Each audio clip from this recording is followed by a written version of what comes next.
Hi, good evening, good morning, good afternoon. For today's video, yan nga po, nandito po kami sa school ni Erza Scarlett kasi nga Christmas party ngayong araw nila, December 15, 2023. At kung mapapansin nyo nga po, puro po mukha po ni Scarlett yung makikita nyo dahil inagaw po sa akin yung aking cellphone. At ayan nga po, gustong gusto niya talaga yung filter ng TikTok. Oo, nasa TikTok nga po siya. At kitang-kita nyo naman, sumasayaw at kumakanta pa yan kahit wala namang tumutugtog. At sa part na nga yan, feeling ganda po niya. O, tingin naman, Hindi pa kasi nagsisimula yung party, kaya ayan po siya. Todo po selfie, video, taking video habang po sumasayaw at kumakanta. So kami nga po ay nag-aantay po sa iba kasi wala pa po yung ibang mga classmate niya.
Sulod.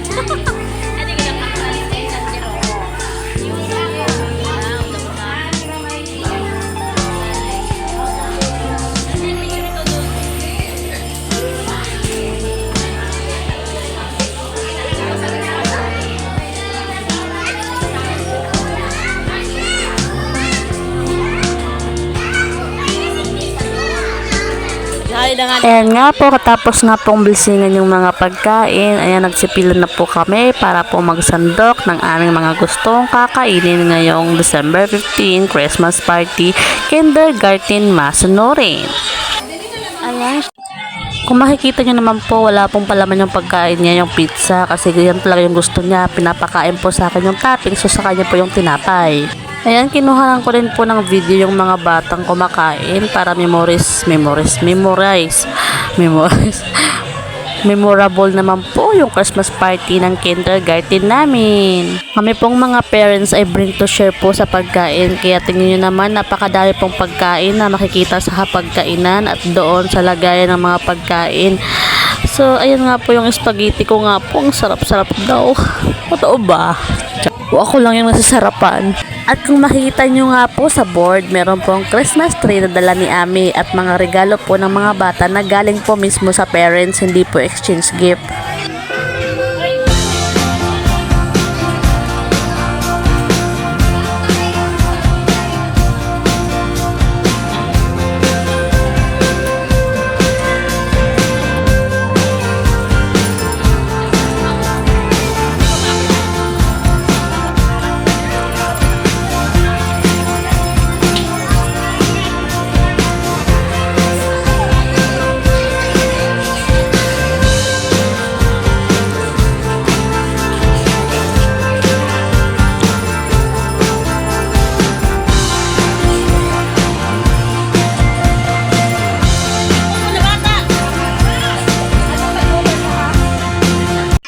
dumako naman po tayo sa gift giving. Meron nga pong parents na nagbigay ng mga bubbles na yan. So, ayan, ang dami po. Tuwang-tuwa po yung mga bata at excited na po nilang makuha yung bubbles na yan. Tingnan nyo naman.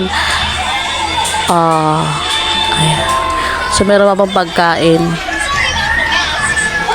Ayan nga po, binilan na po ni Ma'am Nining. So, ayan, pinapila na po yung mga bata pero parang hindi naman pilay yan. Ayan, binigyan na tag isa-isa. Tag isa-isa lang mga daiso.